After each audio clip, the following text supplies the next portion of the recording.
Well, good morning, good morning. Good morning from Massachusetts. I'm Jennifer. If you're joining me for the first time, welcome to English with Jennifer. If you're coming back, thank you. And if you're watching the recording, thanks for taking time out of your day to catch up. I'm going to take a quick look at the laptop to make sure video and audio are good. If you see me well and hear me well, you can give me a thumbs up or just let me know in the chat.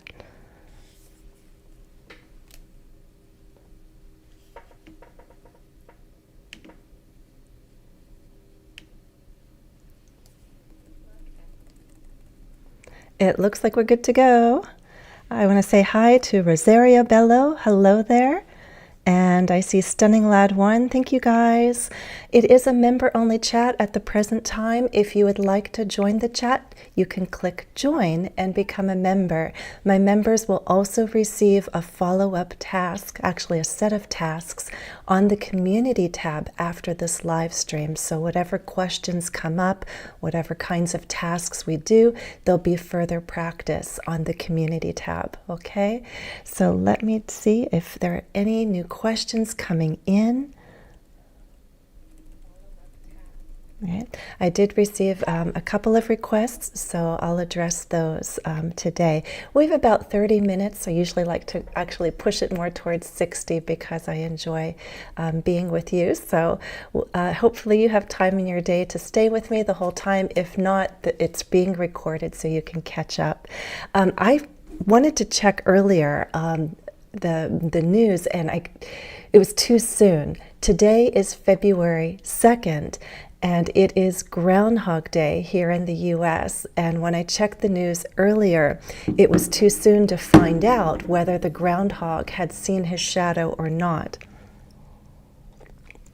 So I wanted to check the news now. Let me see if I can find the news. Did the groundhog, and most people pay attention to the groundhog in Punxsutawney, Pennsylvania. Pennsylvania is my home state, but Punxsutawney is quite a distance from my hometown. If you know about Groundhog Day, you can let me know in the chat. Otherwise, I'll review what it means when the groundhog sees or doesn't see his shadow. Hopefully I can remember myself which way it is. It's just a fun tradition. Thank you. Happy Groundhog Day. Okay. Punxsutawney Phil. His name is Phil. Did he see his shadow? Let me see. Did not see his shadow 2 hours ago. The nation's favorite four-legged weather expert did not see his shadow. Oh. See, if he sees his shadow, we have 6 more weeks of winter. If he doesn't see his shadow, spring comes early, I think. We sometimes mix it up, but it's just a fun tradition. We know he's looking for a shadow. Sometimes we forget, what does it mean? And thank goodness we have Google today in 2024 to remind us. But it says, according to this first news report on Google that I found, that Punxsutawney Phil did not see his shadow. So what is he predicting? An early spring. An early spring awaits us. And do you know how long this tradition has been taking place? Over 100 years. I just saw this other website. 138 years. So this is the 138th prediction that we've gotten from the groundhog today. Hey, Manuel just joined us. Yep. Oh, no, glad to have you here. Glad you could join us. So happy Groundhog Day to those who have winter right now. Apparently, the groundhog is telling us that winter will not be too long and spring will come early in 2024. Is that good news? You can let me know. I actually like winter as long as we have snow. If it's cold and gray and we have no snow, it's not as much fun. Do you want to tell me your favorite season? Oh, Stunning Lad 1 found a little sticker. I don't know if that's a porcupine or a hedgehog. In any case, it is February. It is the second month. There's a lot of little special things in February. Did you also know that this year is leap year? And we'll have a little task on that. So instead of 28 days, we'll have 29 days this month in 2024. It is leap year. So that's another thing that makes February special. February 2nd here in the US is Groundhog Day. All of us get to live through February 29th, 2024. And we have a few other holidays in the US here, some big, some small, but lots of things to observe and celebrate. Winter remains your favorite season. Yeah, it's a beautiful season. I think, though, mine is fall, when the leaves change. I like the cool, crisp weather and the beautiful leaves. I enjoy that time of the year. Has anything good or special, fun, anything positive happened so far in 2024? You can also let me know. It's good to get the year off to a good start, but even if it's not the best, for hopefully a few more good things will appear soon in 2024 for you. If you don't know, I started Spanish. My learning journey is going to be on Immerse, and I shared another short yesterday. I had to miss some classes last week because I was traveling, but I've taken about 5 or 6 classes so far, and I'm slowly learning words and phrases and a little bit of the grammar in Spanish, and I enjoyed meeting some new people because I take group classes. But of course, we all have avatars, so I don't really see what they look like, but I hear their voices, and I get to find out where they're from. So I've been taking classes on Immerse, about 5, 6 classes so far, and that's one thing that I'll be doing in 2024 is learning basic Spanish. So that's been fun for me. Has anything is anything new going on for you? Have you started any new projects, or are you continuing other projects from 2023? I'd also be curious to know. And if you're watching the recording, feel free to share in the comments. So I've asked, what's your favorite season? Have you started any new projects? Are you continuing any special projects from last year? Okay. All right, so let me jump straight in and show a couple of things that I'd like to share. Let me work my little magic. Hopefully you can see my screen. I'll take a look at my laptop, and periodically I will check the chat to see what I've missed.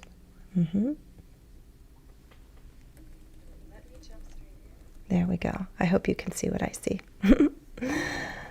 Okay. Again, if you'd like to join the chat, just click join and you'll become a member. You'll also get access to a follow-up task on the community tab once this live stream is over.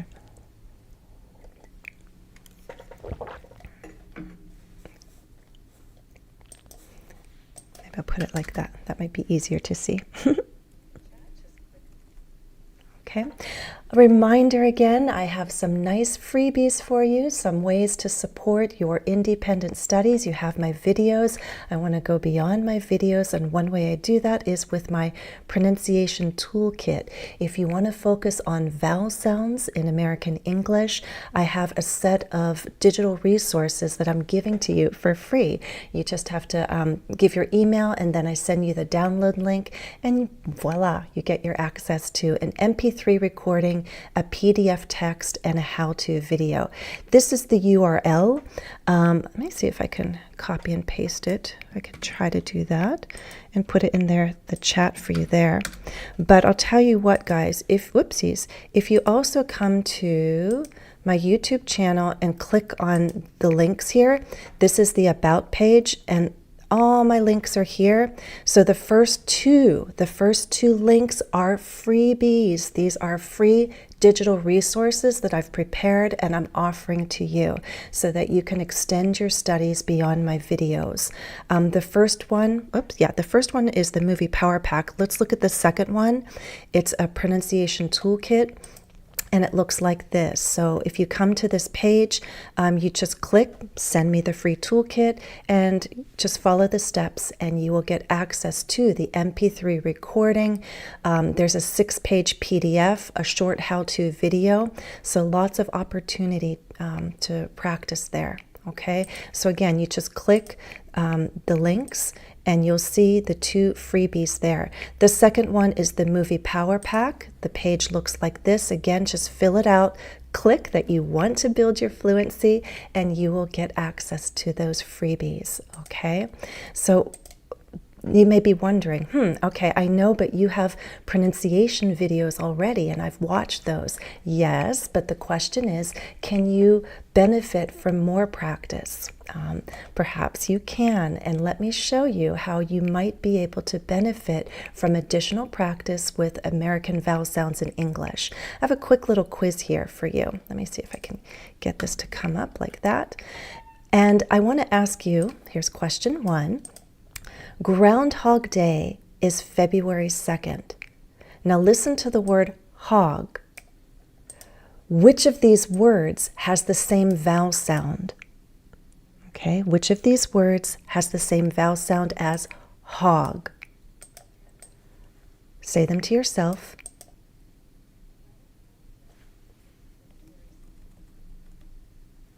Hey, my hippo, I see you. Welcome, welcome. Okay. Hog. Now listen to the ABC words. Bug, coat, law. Hog sounds like law in the sense that the vowel sounds are the same, right? Hog, law, ah. This is a back vowel sound. Hog, law. These two, A and B, have different vowel sounds. Bug, coat. Okay, so hog, ah, has the same sound as law, ah. Okay. Question 2. If the groundhog sees his shadow, we'll have 6 more weeks of winter. But as we know, he did not see his shadow. We're going to have an early spring. Okay, focus on the word shadow here. The A in shadow is the same vowel sound in which of these 3 words? Shadow. Shadow. Say these words A, B, and C to yourself.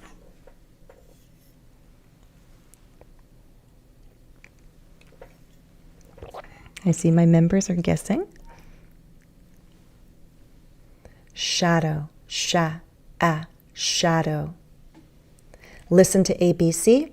Shade, hat, raw. A, ah. Shade, hat, raw. Shadow, shadow, hat, shadow, hat. So the A in shadow sounds like the A in hat. It's a short A sound. It's not the long A, and it's not that same sound that we had above, ah. It is ah. Ah is a front vowel sound. Ah. Front vowel meaning the front part of our tongue is higher. Back vowels make the back part of our tongue higher. So if you say ah, you feel the back of your tongue going up a little. Ah has the front part of our tongue going up a bit. Okay? Number 3, which word do you hear? Listen, I'll say one of the 3. Wick.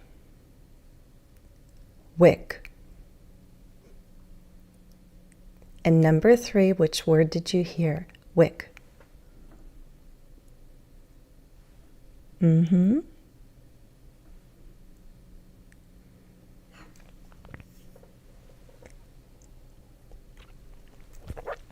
I said wick. Listen to the difference. Weak, wick, whack. If I say only the vowel sounds, E, I, A. All front vowels. E, I, A. A and B are close. This is where some confusion can come in. When I say E, my lips stretch almost like I'm getting ready to smile. E, that's why we say cheese when we're taking a picture to make people smile. E, lips stretch out, and my mouth is more closed, which means my tongue is higher. When I say the short I, my lips relax more and my jaw relaxes a bit more too. My mouth is a bit more open. E, I. E, I. Weak, wick. Weak, wick. And then this is more open. A, whack. Same sound, ah, ah. Shadow, hat, whack. That's the short A sound. I said wick. Good, Manuel, you heard. Number 4, which word do you hear? People sleep more in the winter. People sleep more in the winter. Which word did you hear? 1 or 2? People sleep more in the winter.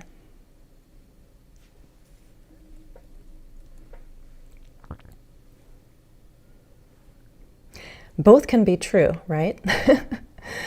With the long nights, people might want to be in bed more often or stay in bed. And if there's ice on the ground, they could fall. That's also possible. Yes, and isn't it interesting that we have different letter combinations that can produce the same sound? Instead of strong, someone can be weak, and that's EA versus weak like 7 days. It sounds the same. Those are homophones, weak. I said, people sleep more in the winter. Sleep more, not slip, sleep.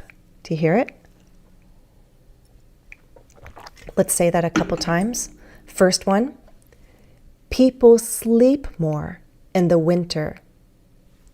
Second one, people slip more in the winter. Sleep, slip. Sleep, slip. You can get your phone out, get the voice recorder app, open it up, read the sentence 2 ways, right? With sleep and slip, and see if you can hear the difference. You can also just say the words and make sure, again, when you listen to your recording, that you hear the difference between sleep, slip, sleep, slip. Also look in a video, like the camera, or look in the mirror and see if your lip position changes. Sleep, slip. You should see this pulling out of the lips and more of a relaxed position of the lips and jaw for slip. Okay, yes, Manuel. Okay, 5, which word do you hear?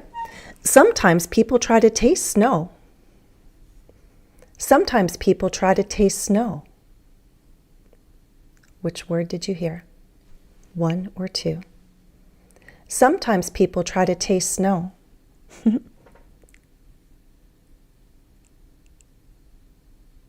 Oh, thank you, Manuel.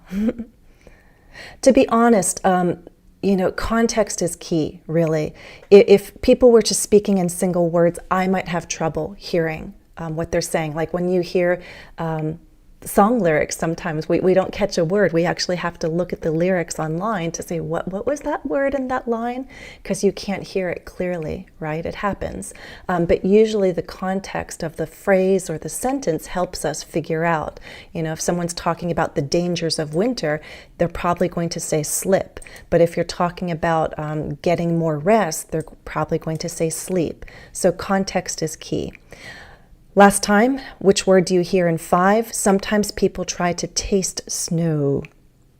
Yes, Mahippo, Stunning Lad 1. I said it more clearly then. Taste, A versus E. Taste, test. Okay, taste, test. Listen again, I'll read it with taste. This is the first one that I said. Oopsies. Let's try to highlight that. Okay. Sometimes people try to taste snow. Second one. Sometimes people try to test snow. Taste, test. Taste, test. Can you hear it? If these kinds of exercises benefit you, and you feel like, I need to do some more practice with these kinds of sounds, then again, check out the pronunciation toolkit. There's a PDF and MP3 recording. I go through all 15 vowel sounds in American English. You get practice at the word and sentence level. Okay, there's also a paragraph to help you with oral reading fluency. Oh, it's a good expression, Manuel. Let me sleep on it. Does everyone know that expression? Right? When you need time, you're asking for at least a day to think something over. think something over. Let me sleep on it. Give me some time to consider it. You can give me examples, guys, of what kinds of decisions do people need to think over? When might they say, oh, let me sleep on it, right? If someone's asking you, hey, do you want to go out to lunch? You probably do not need time to consider yes or no, right? But there are other decisions that are bigger, and you might need time to sleep on it. Let me sleep on it. Oh, stars. I'm not sure if you're referring to a song lyric. Don't give up. Okay. All right, guys. Movie reviews. I love movies. If you know, if you don't know, I'm telling you, I do like movies. I just watched with my son before he went back to college. We watched one of the movies that's been nominated, Killers of the Flower Moon, that received a number of nominations. So we watched that. It's not an easy movie to watch, but historical drama, so I thought it was important to watch. So again, guys, if you'd like to gain practice beyond my videos, I have a movie power pack, and I have a collection of 10 movie reviews that can help you build fluency. This pack has 10 reviews, and that comes as 10 MP3 recordings. So each review is a recording, a short recording, me talking about how what the movie's about and my general reaction to it, why I like it, what I appreciate. There's a PDF text that has the transcript, so you can listen, you can read along. Then you can also pick up the grammar and the vocabulary. And I give suggestions in the how-to video. This is the link. Let me put that in the chat, but also remind you, whoopsies, I wonder how oh, that's not going to work. Okay, guys, so watch this. Yeah, remember, come to my channel, click on the links here, and if you come to the first one, that's the movie power pack, it will take you here. Okay, so you just put in your name, address, say, yes, I want to build my fluency, and you'll get the PDF and MP3 reviews. So you can listen, you can read along, build vocabulary, build your listening comprehension, and all of those links are right there. Okay. Would the movie power pack benefit you? Even if you don't love every single movie that I've chosen, yes. And I'm going to show that to you now. Those of you who have already joined me on Patreon know that I have a movie collection there as well. Some of those movies are in that power pack, but I added at least one more. So I'm going to show you the benefits of a movie review right now. It's not a full summary of the story. It's more about like what I like about the movie and what I appreciate about it. Documentaries. Yes, documentaries are good. Some of the language sometimes can be formal. The good thing about movies is that there's often dialogue, and that's what you need for everyday conversation. But documentaries are also very good. There's good grammar, good vocabulary. Usually the people who are chosen to narrate the documentaries are chosen very well, and they are good speech models. The movies have actors, and not all the actors speak clearly, but again, it's partly to train your ear because you need to be able to understand many different speakers, native and non-native, in different kinds of contexts. And so that's why movies are great, because of the dialogue, basically, and it's entertaining. The story's memorable, and that way it's easier to remember new words and structures because you can associate them with a scene. Okay? All right, so the first thing I'm going to do is read this short little review. Okay, and then we're going to pull out some vocabulary that might be new for some of you. Feel free to make notes. If I don't answer a question, then put your question in the chat and I'll do my best to answer. Okay.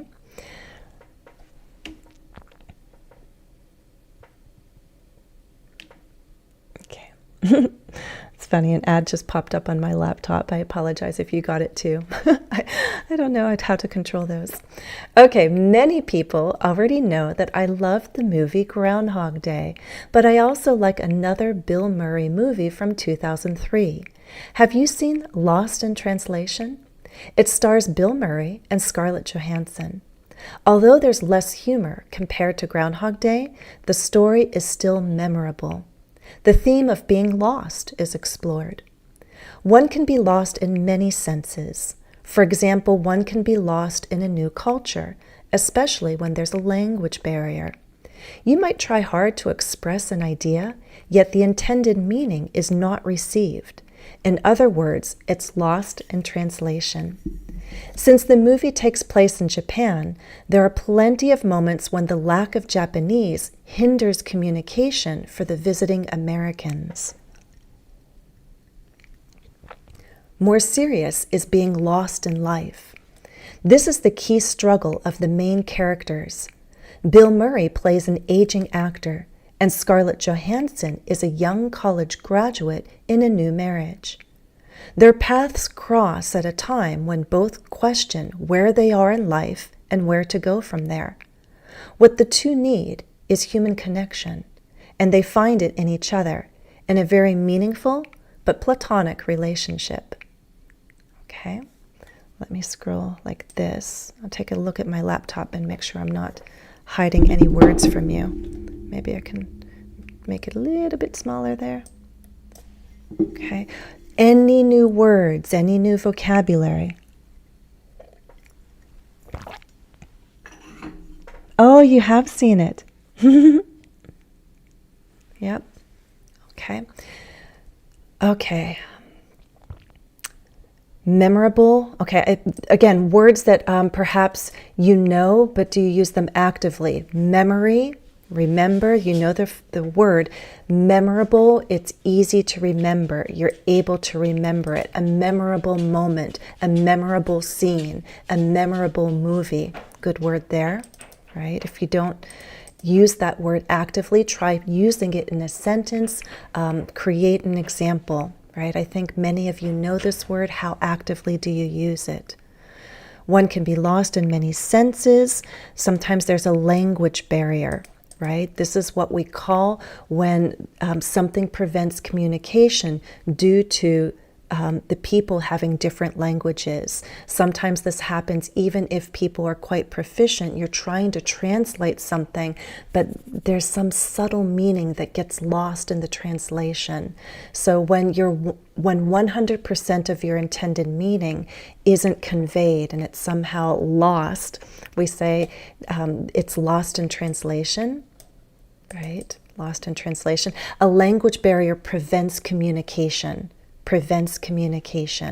Right? A barrier is like a wall. It's something standing between two people, two sides, and that could be the language, a language barrier.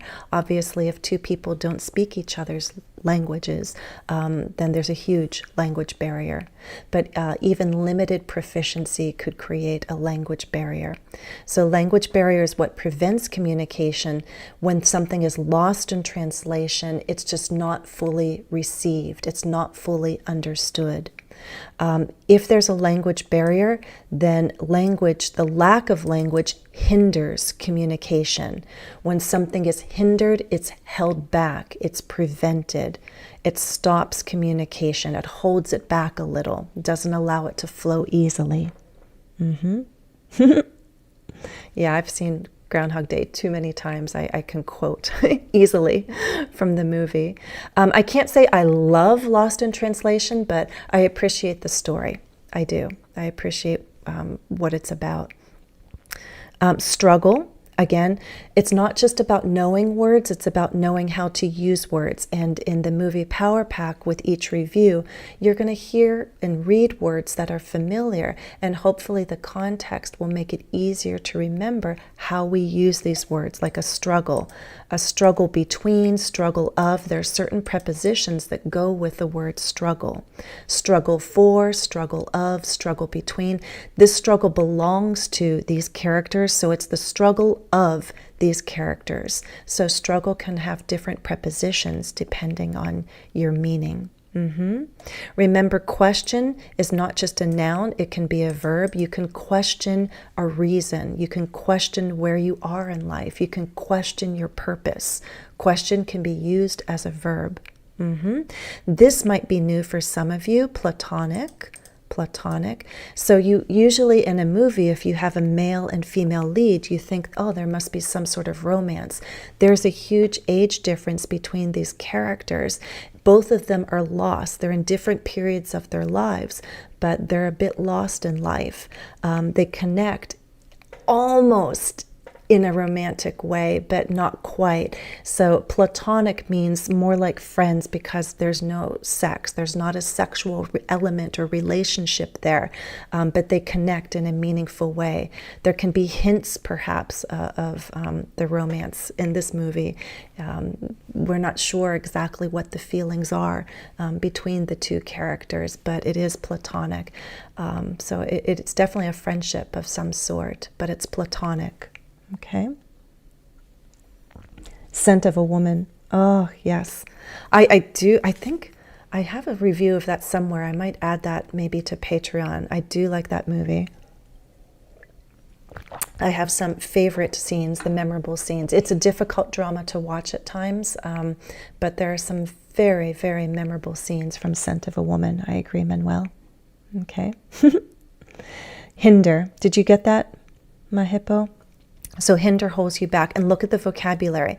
The lack of Japanese hinders communication. So that's a transitive verb. Something hinders another thing, a process from happening. So how does a movie review benefit you? There are MP3 recordings so you can listen. There's the PDF so you can listen and read along, or you could also just read silently. I would encourage you listen to test your comprehension. Then you listen and read along and you think, oh, that's what she said. I didn't catch that. And then you can listen again without reading. You'll understand more. And then you can read more closely and really pay attention to the words and the grammar and underline or highlight things that you would like to activate in your own speech. So the movie Power Pack helps with listening, reading, vocabulary, and helps you solidify and master grammar structures. So in a fun way, right? And if you don't know the movies that I talk about, then there are also recommendations to check out at least the trailers on YouTube, and perhaps you'd like to watch the full movie. Okay? Yes. Okay. All right. Questions. Oh, wait, one more thing. If you like the movies, there are movie collections that are free on Patreon. Once you join on Patreon, by the way, you have access to all the previous posts. There are hundreds of posts now. So you get access to all of those, including Zoom class recordings that we've had with the groups over the past couple of years.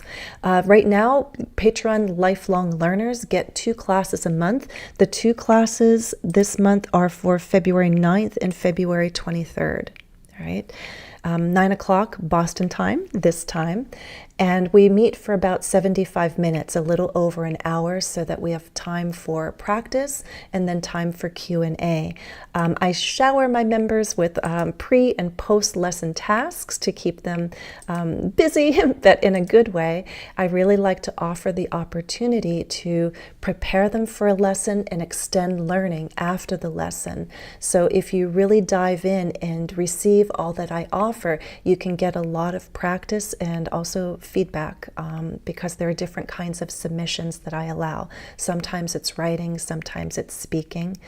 So we work on all skills, and this is for advanced students, probably like B2 and higher. Okay. There's also community interaction. Members interact with each other, private messaging with me. Okay. So please, if you're interested, this is the link. Just go to Patreon English with Jennifer and you can sign up. My members vote on topics, and the topic of February is going to be idioms about personalities and lifestyles. So please check it out if you're interested. As I said, there are movie reviews and listening quizzes, lots of posts that are available to my lifelong learners. If you're thinking, what would I learn in February? Well, do you know the expression control freak? Do you know the expression an accident waiting to happen? These are some of the expressions and the kinds of expressions that we'll practice this month on Patreon as we talk about personalities and lifestyles. I just shared the pre-lesson task yesterday for Patreon members, and it's tied into the movie Leap Year. And so we're going to talk about the personalities of the characters that they see. Even if they're not familiar with the movie, they can watch the trailer, and that's our jumping off point. Okay? You're a cinema goer, a movie fan, huh? Yes, YouTube is great for watching movie clips and trailers. It gives you a little taste so you can decide if you want to see it, right? Bags of fun, loads of fun. Okay, lots of opportunities, guys. You have the freebies, the movie power pack, the pronunciation toolkit. Join me on Patreon if you want to have live interaction with me, not just hear me, but turn your mic on, turn your camera on, and get on to Zoom with me and others. Okay, if you have questions, now's a good time to post them in. Yeah, I might agree with that, Manuel, about Al Pacino. Okay, if you have questions, now's the time to post them in the comments. Again, click join. If you're not in the chat yet, just click join and you will get into the chat. Okay? All right, guys. All right, somebody had asked about that clauses that begin with the word that. Remember, clauses are groups of words that have a subject and a verb, right? Clauses can be short, clauses can be long, but clauses have a subject and a verb. That clauses begin with the word that. So the question is, this clause remains a clause even when that is removed. Could we see some examples in sentences? Yes. So what I have here, let me see if I can put it like that. Hopefully you can see it all. Okay. 1, 2, 3, 4, 5 statements. Let's look for the that clause and decide if that can be removed. Okay. True. They can't put full movies. They can't put full movies on YouTube because of copyright issues, obviously. But some of them are available for rent, so that's a nice option. All right. First one. I know that not everyone enjoys rom-coms. I know that not everyone enjoys rom-coms. Can we take it out?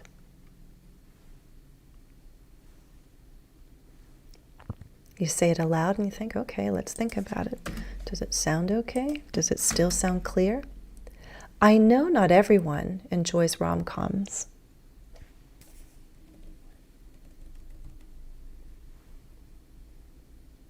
Would it be correct to remove it, to omit it, to leave it out? I'll wait for you guys to catch up. I know there's a bit of a delay. Yes, Manuel. We also get into other kinds of clauses then.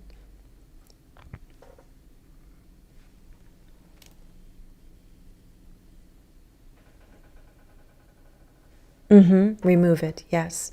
So in this first sentence, we can take it out. So when we have I know, I think, I believe, those kinds of phrases are often followed by a that clause. I know that not everyone enjoys rom-coms. I think that everyone loves movies. I think that, I know that, I believe that. We can usually omit it. We don't need it. I know not everyone enjoys rom-coms. So here's the main clause, I know, subject, verb. And here's the dependent clause. This is the object of I know. What do you know? I know not everyone, there's my subject, and enjoys. All right, there's my verb of the clause. So we have two clauses, a main clause and a dependent clause. The dependent clause here is a noun clause. It's the object of the verb know. What do you know? I know that. I know that not everyone enjoys rom-coms, and yes, I can take it out. And number 2, let me read it with it, and you tell me if I can take it out. I recommend that you watch one in English simply for the language practice. Yes, my hippo. So Manuel, in your example, the question is, can you take it out with recommend? Stunning Lad 1 is saying yes. Well, let's read it and decide if it sounds good. I recommend you watch one in English, simply for the language practice. Does it sound okay to you? Yes. Okay. I recommend you do this, right? I suggest you do this. With recommend and suggest, we can use that clauses. Remember, this is grammar that people are like, what? Because with recommend and suggest, that's the grammar that we use, okay? It's, oh my gosh, it's slipping my mind right now. But in any case, we're using the base verb here, right? The base verb. I recommend that you do something. I suggest that you do something. That's the grammar that we use, okay? Ma hippo, I think we could take it out. Mm-hmm. Okay. All right, 1, 2, 3. Romantic comedies are the movies that are most associated with Valentine's Day. Romantic comedies are the movies that are most associated with Valentine's Day. Oh gosh, can you imagine? So it tells me too, like, I guess I should drink coffee to wake up my brain, right? Subjunctive. Yeah, the subjunctive, that's what it's called. Oh boy, still early in the morning. Okay, romantic comedies are the movies. Could you take it out? And only this one. How would that sound? Romantic comedies are the movies are most associated. Starting to sound weird, isn't it? Right? There is a way to take words out, but we cannot simply take out that. Right now, I recommend and I know we have, I recommend that. I know that. Here, this is the main clause. Romantic comedies are the movies. Which movies? Let's identify those movies. We're identifying those movies with a relative or adjective clause. We can take out words. We can reduce adjective clauses, but we have to do so carefully. Sometimes we can, sometimes we can't. What I could do, Ma hippo, is romantic comedies are the movies. Take out the pronoun and take out the verb to be. Now I could say romantic comedies are the movies most associated with Valentine's Day. That would be possible. But I'm not just taking out the relative pronoun. I'm also taking out the verb to be. Those are the movies most associated with Valentine's Day. What I'm left with is a past participle.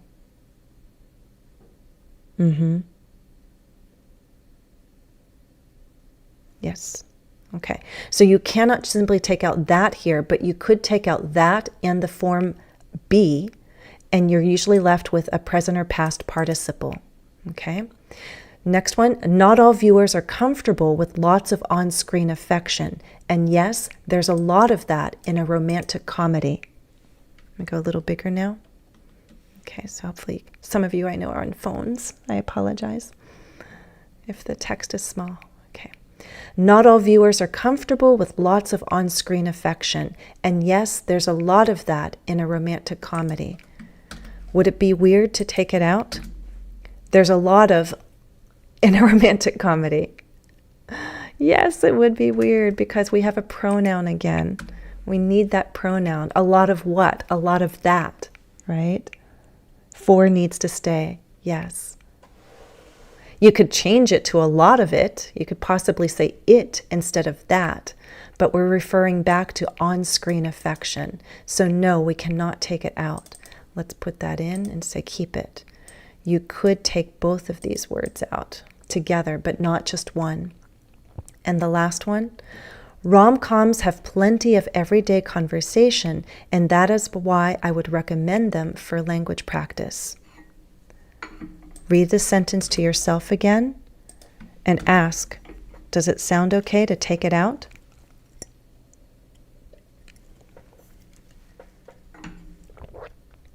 One, two, three, four, five. There's number 5. I'm sorry I didn't number them.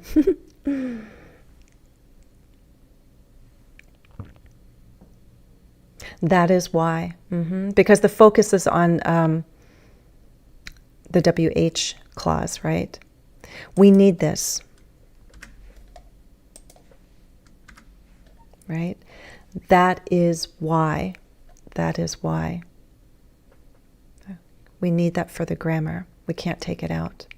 Okay, so most commonly we'll omit it if it's a noun clause functioning as an object. See, I know that, I recommend that, I believe that, I see that. We can often drop it. And you need to recognize that even if you don't see it, it's understood and it's grammatically correct. And we understand that there is one main clause and that there is the second dependent clause. So yes, we can drop it in that situation. We have to be careful with relative clauses and taking out a relative pronoun. All right, we can often do it with these identifying clauses, but then we also have to remove the verb to be and see if we're left with a past or present participle. Right, I have a whole series on adjective clauses and how there's a lesson on how to reduce them. Don't take it out if it is a pronoun, a lot of that. That is why. No, don't take it out there. Okay, that is why. Okay, so I'm going to give you a quiet moment to look at these. Let me go bigger for you. 1, 2, 3, 4. I'll drink some tea and you look at the sentences and decide where is it needed. Do not write that if it can be omitted. Okay.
How are you doing, guys?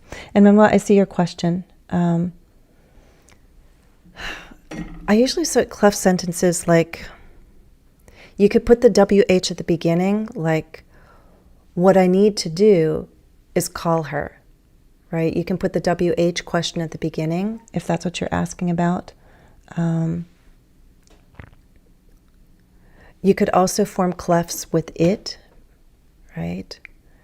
It was that actor who starred in the movie. It was that actor who won the award for Best Actor of the Year. It was that director who...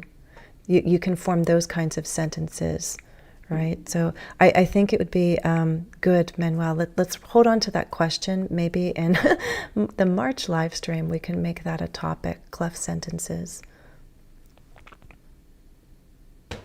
Right? We use those kinds of sentences to shift the focus, right? Okay, so let's look through.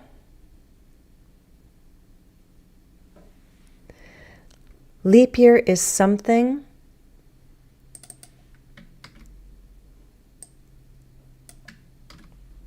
that happens every 4 years. It's something. What is it? We're identifying it. But I don't have a form to be, right? It's not like the other sentence. So I can't take it out and take out a form of be. I wouldn't be left with a present or past participle. So I say leave it. It's something that happens every 4 years.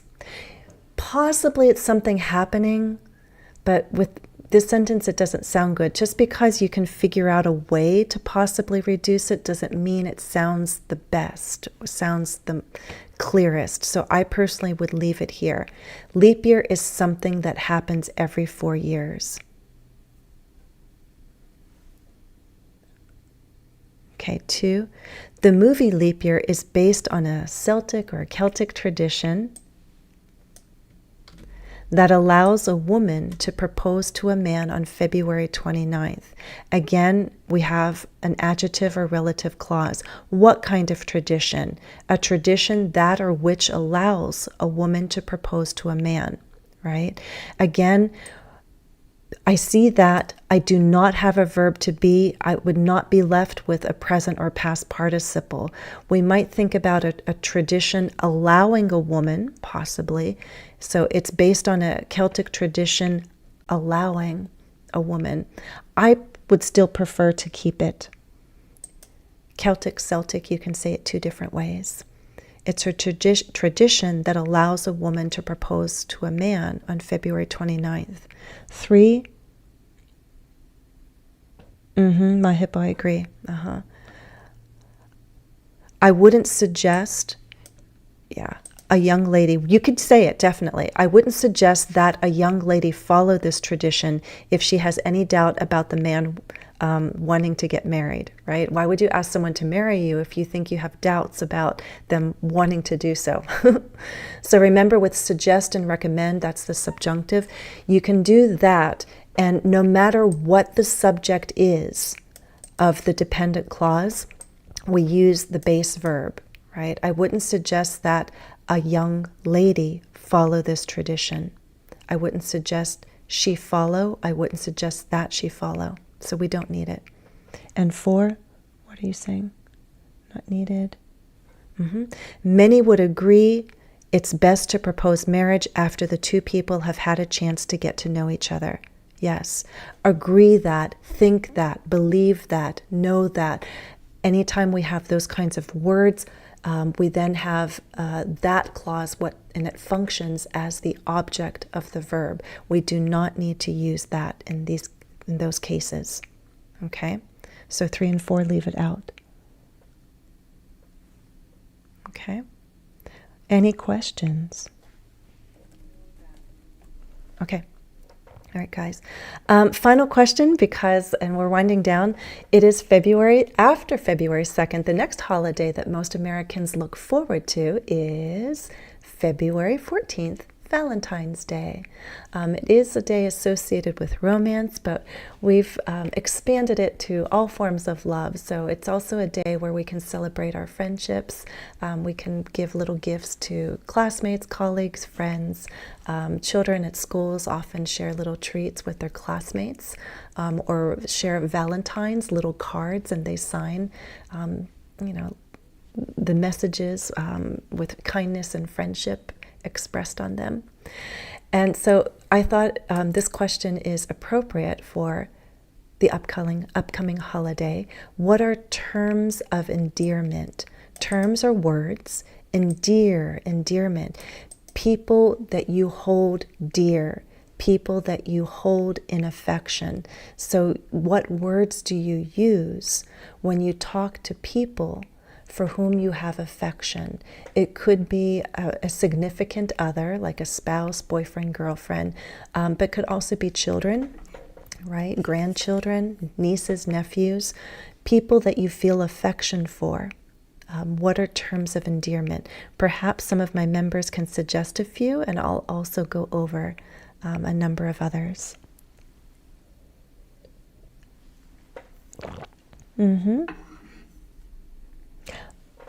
Well, if you have affection for someone, you cherish them. Cute. You know what we do? I would suggest not cute, but we say cutie. So we take the word cute and cutie. Sometimes I hear cutie pie. Those ones are fun. Cutie pie. I'd say the most common ones, though, are honey, love, baby, sweetie, sometimes dear, but I'm going to take that out. I'd say these ones are most common. Babe, by the way, a variation. Baby, babe, right? So I might associate babe with boyfriend, girlfriend. Baby could be boyfriend, girlfriend, could be a child as well. Sweetie could be with children, any children. Love, family members, right? Sometimes I say it with my own kids. I add it to their name. Natasha love, Alex honey, Natasha honey. We can also shorten this one to hun, like that. Oh, there we go. Sugar pie, honey bunch. Yes, there are plenty of terms of endearments in certain songs. So terms of endearment are for people for whom you feel affection. Be careful using them broadly. It could be inappropriate, like you wouldn't just throw them out all over the workplace. That could be inappropriate, okay? People that you're close to, that's where you would use terms of endearment, okay? Sugar, yeah, there's a good one. Sugar, sweetie. I'm going to put that one up here. So ones that I know people use, I personally don't. Sugar. I do have a video on terms of endearment, so I can post that again on the community tab for everybody. Piece of cake. Cupcake. Yeah, well, there can be all kinds of funny ones. A lot of them are based on food, sweet foods. Cutie, cutie pie, sugar, honey, hun, love, baby, babe, sweetie. Sweetie pie is also a variation. Cutie pie, sweetie pie. Sugar, sugar lips. I've heard variations. Honey. We might use animals too, like maybe with bears and bunnies. There's some fun ones. These are the more common ones. Sorry, cutie pie. Okay. And if you watch some romantic comedies, you're likely to hear maybe some of them. Sometimes they're used with true affection. Sometimes we use terms of endearment sarcastically when we're making a comment to someone to perhaps give criticism or give a suggestion. Like, sweetie, that is not going to work. Let me tell you something, baby. It could be. So it's not always with 100% genuine affection. It could be used in a different way. But for the most part, terms of endearment are words that are used when you talk to people for whom you feel affection of some kind. Okay? Yeah, some of them can be reserved only for your significant other. Because there are these sexual connotations, so you have to be careful. But honey, hun, baby, babe, sweetie pie, these could be used with children, okay?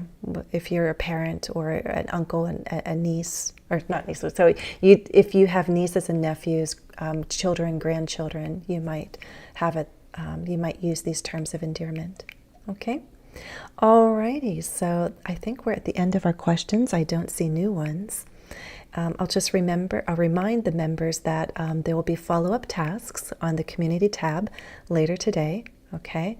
I don't see any questions coming up, so thank you to those who posted questions and to those who were participating today. I do thank all my members. I thank you for supporting my channel this way, and I also thank all the kind-hearted patrons on Patreon. Thank you for supporting me there. Okay, just another reminder, if you want to boost your reading and want to learn more about what I've been doing for the past 15 years, I do have my book, which is out there on Amazon, Barnes & Noble's too, Being a YouTuber, One Creator's Bumpy Road to 1 Million Subscribers. It's out there. Just type it in on Amazon and you'll find the link. Okay, so again, thank you, and I will just stay on for another moment to make sure, that there are no questions. Okay, let me take a quick look and see what questions. Oh, Snookums, yep. Sugar, honey. Oh, thank you very much, Stunning Lad One. I appreciate that very much. Manuel and Ma Hippo, I appreciate your active participation. Rosario, I know you were there at the beginning. Okay. All right, guys, I wish you a wonderful February, Enjoy that extra day. Do something special with it. February 29th only comes every 4 years. I hope the whole month, but especially February 29th is a wonderful day for you. And remember, spring is coming early because the Groundhog did not see his shadow today on Groundhog Day. So if you love winter, get the most you can out of it, because it's going to end sooner than usual, according to Punxsutawney Phil. Okay. All right, guys. Take care. Thank you. Happy studies.